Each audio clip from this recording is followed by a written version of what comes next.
João 15, do 12 em diante. O meu mandamento é este, que vos ameis uns aos outros, assim como eu vos amei. Ninguém tem amor maior do que este, de dar a alguém a própria vida em favor de seus amigos. Vós sois meus amigos se fazes o que eu vos mando. Já não vos chamo já não vos chamo servos, porque o servo não sabe o que faz o seu senhor, mas tenho-vos chamado amigos, porque tudo quanto ouvi de meu Pai vos tenho dado a conhecer. Só até aqui. Nesses 2 últimos meses, janeiro e fevereiro, lá no projeto, o material que a gente abordou com os nossos adolescentes me deixou um pouquinho feliz, porque tratou de um assunto que há muito tempo que eu não vejo sendo falado na igreja, que é simplesmente a questão do chamado, do propósito, da vocação. E que existe uma diferença entre esses três. Apesar de que as pessoas normalmente costumam unificar os três, são diferentes e se completam. O chamado é aquilo que Deus nos chama e nos capacita para fazer. Só que tem um porém, tem a ver com o nosso próximo. A vocação é a ferramenta ao qual nos utilizamos para desempenhar aquilo que Deus nos chamou para fazer. E tem o propósito, que é um pouco parecido, mas diferente. O propósito é aquilo que nós nascemos para fazer. Ou seja, é aquilo que, desde o ventre, o Senhor nos chama para fazer. E aí, eu pontuo 3 propósitos que o Senhor nos dá. O primeiro é que nós fomos criados para um relacionamento com Deus. O segundo e o terceiro está ligado com esse primeiro, porque o segundo é viver uma vida com Deus e o terceiro é tornar Jesus conhecido. E aí é que está. Apesar de que essas 3 coisas são distintas uma da outra, elas trabalham entre si. E Deus trabalha através de nós, só que antes dele trabalhar através de nós, ele vem trabalhar algo em nós. E tudo isso começa com o primeiro propósito, que é o relacionamento com Deus. A gente vê lá em Gênesis, quando Deus cria Adão, Eva, coloca eles no jardim, e ali inicia um relacionamento com ele. Então, tal que em Gênesis capítulo 3 e 8, é escrito que Deus descia no jardim ao final da tarde. Então, Adão e Eva, eles tinham um tipo de relacionamento com Deus ali, que seria muito bom que nós pudéssemos ter igual. De toda tarde, Deus está ali, a gente está cara a cara com Deus ali, na presença do Senhor. Mas como nós sabemos, veio o pecado e o pecado manchou tudo aquilo. Aquela imagem perfeita de um relacionamento foi manchado por causa do pecado. E aí, a partir daquele momento, como sabemos, o ser humano acaba se afastando de Deus. Só que teve algumas pessoas na Bíblia que eles puderam ser chamados amigos de Deus. Que é o caso de Abraão, que quando, mesmo sem entender direito, Abraão pega Isaac e vai obedecer aquilo que o Senhor mandou que ele fizesse. Moisés, Davi, tem outros, Jó, Enoque, Noé. Várias pessoas no Antigo Testamento foram chamados de amigos de Deus. E aí, Jesus vem mais à frente, rasga o véu de cima a baixo, e o acesso que antes nós tínhamos perdido, hoje nós podemos ter novamente.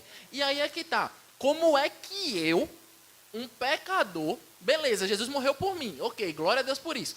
Jesus morreu por mim, mas como é que eu, um pecador, posso me tornar amigo de Deus? E aí tem alguns passos que a gente pode seguir. E o primeiro deles é simplesmente o que está escrito lá em 1 Tessalonicenses 5,17. Orem sempre, ou seja, orem continuamente. E a gente tem normalmente um pensamento de que para que eu vá orar, eu preciso separar um tempo exclusivo unicamente para isso. O que não é errado, certo? Façam isso, separem um tempo exclusivo para isso, para a oração. A Bíblia, quando fala em Daniel, ele parava para orar 3 vezes ao dia, fora as atribuições dele. Então, sim, é importante parar um tempo para que a gente ore ao Senhor e a gente se relacione com Ele através da oração. Porém, a gente pode, a todo instante, estar orando, estar em oração, em comunicação ao Senhor, seja na escola, seja na faculdade, seja em casa, lavando um prato, lavando uma roupa, no trabalho, e assim vai indo. E normalmente vem esse pensamento de, meu Deus, eu preciso parar um tempo para orar. Senhor, nunca mais eu orei, eu nunca mais parei para orar. E agora?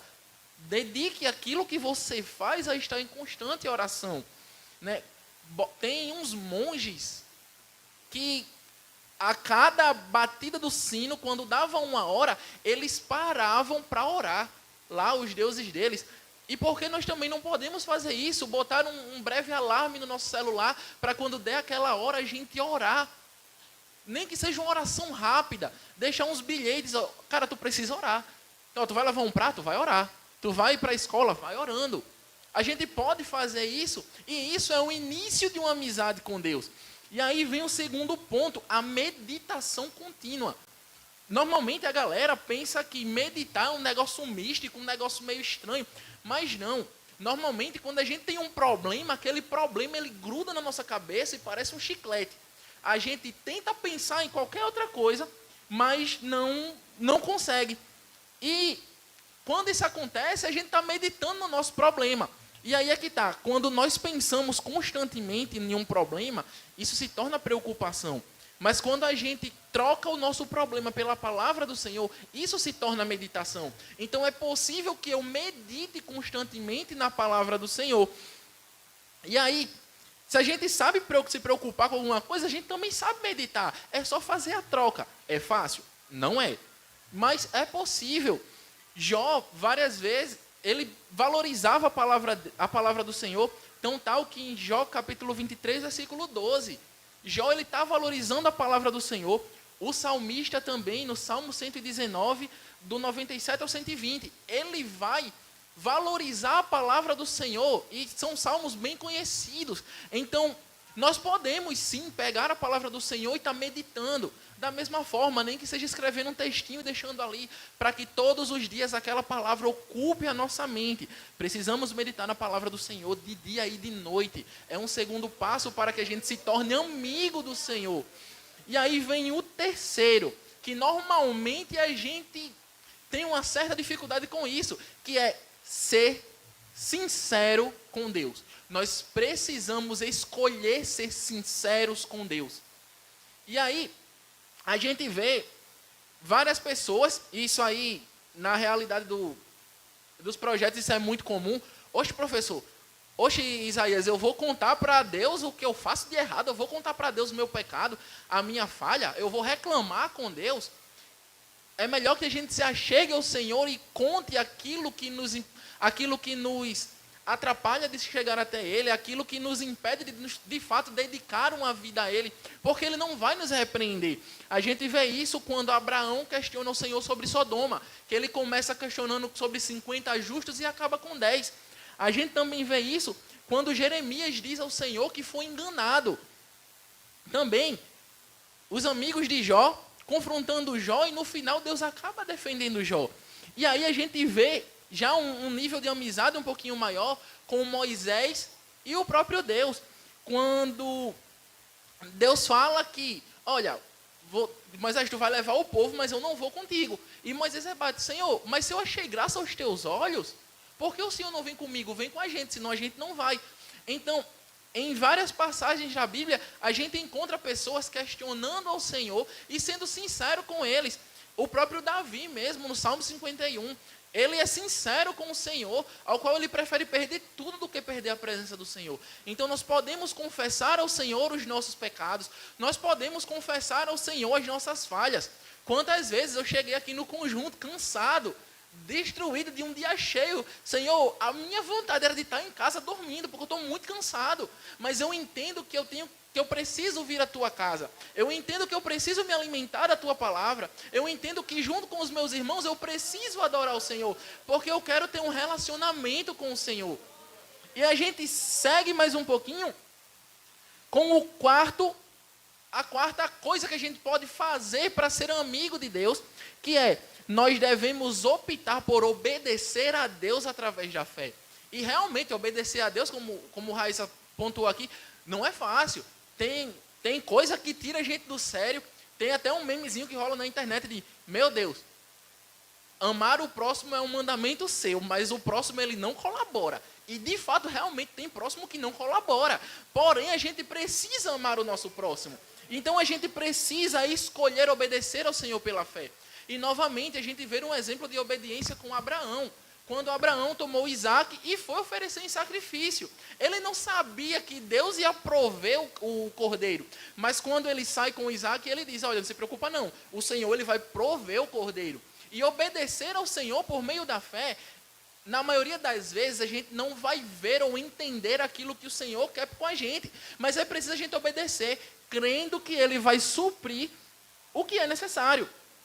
E para ter uma amizade com Deus, normalmente, amizade e obediência não está muito ligado. A gente vê mais isso com um chefe, com um pai, com autoridade.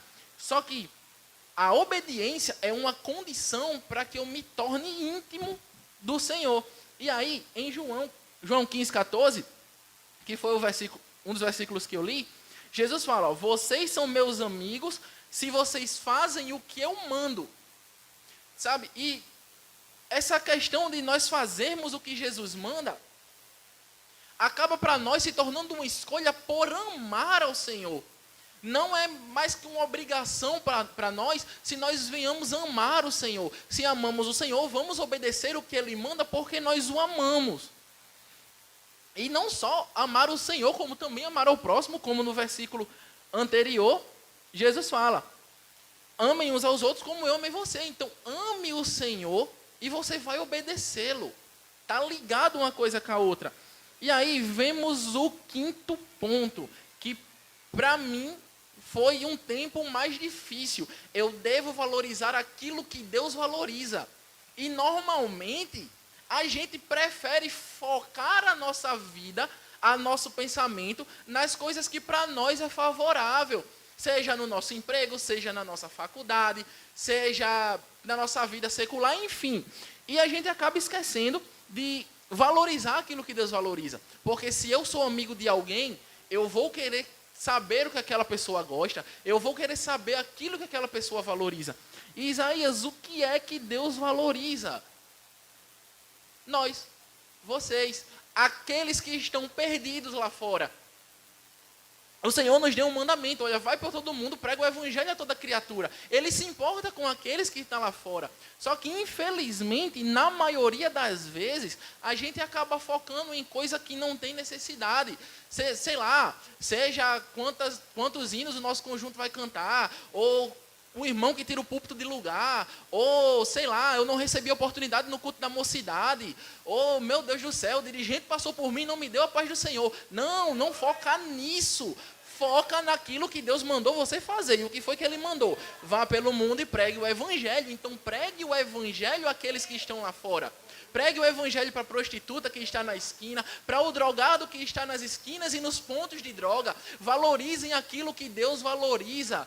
Deus enviou o Filho dele para se sacrificar por cada um de nós. Foi a coisa mais importante, vamos dizer assim, que a gente consegue pensar. O sacrifício de Cristo. E a segunda coisa que Deus valoriza é quando nós anunciamos esse sacrifício que Jesus fez por nós.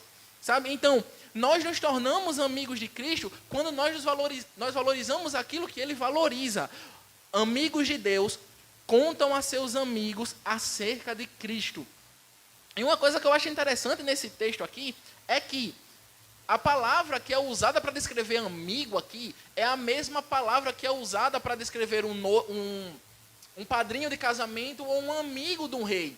Então, Jesus está nos comparando ali com um amigo próximo a um rei, com um padrinho de um casamento. E ninguém vai convidar alguém para ser padrinho do seu casamento se você não for próximo dessa pessoa. Então, precisamos se atentar a isso, vamos valorizar aquilo que Deus valoriza. E por fim de tudo, mais do que tudo, eu devo desejar ser amigo de Deus. Nós estamos tão perto de Jesus quanto nós queremos estar. Se eu quero ser amigo de Jesus de fato, eu vou meditar na sua palavra, eu vou orar constantemente, eu vou valorizar o que Ele valoriza. De verdade, eu vou ser sincero com Ele. Eu vou obedecer ao Senhor por meio da fé, por mais que não tenha sentido o que Ele está mandando para mim. Eu não preciso entender o que Ele está mandando, eu preciso obedecer. O restante, Ele direciona, ele nos capacita para isso. Então, portanto, tal que Jesus até falou, o servo não sabe o que o seu senhor faz, mas tinha-vos chamado de amigo, porque tudo que eu ouvi do meu pai eu tenho feito conhecer. De verdade, nós podemos entender, compreender e saber aquilo que Jesus quer para nós, porque ele nos chama para ser amigos. Porém, nós só somos amigos, estaremos perto de Jesus, tanto quanto nós queremos estar. E aí fica a pergunta para a nossa reflexão: o quão perto de Jesus eu estou? Será que eu estou próximo a Ele? Será que eu estou distante dEle? E se eu estou distante, o que é que eu vou fazer? 6 pontos para que a gente faça.